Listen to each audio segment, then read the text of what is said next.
ये लीजिए जनाब, ये कार्ड और ये पैड। आप क्वालिटी और क्वांटिटी दोनों चेक कर लीजिए।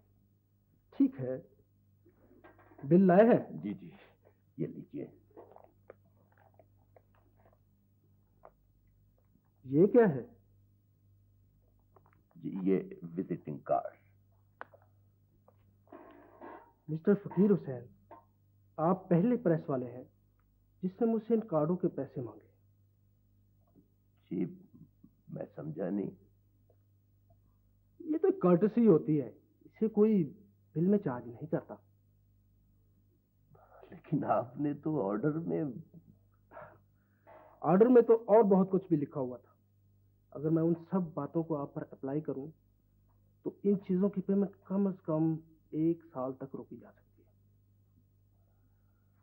मैं कतन नहीं समझ रहा हूं।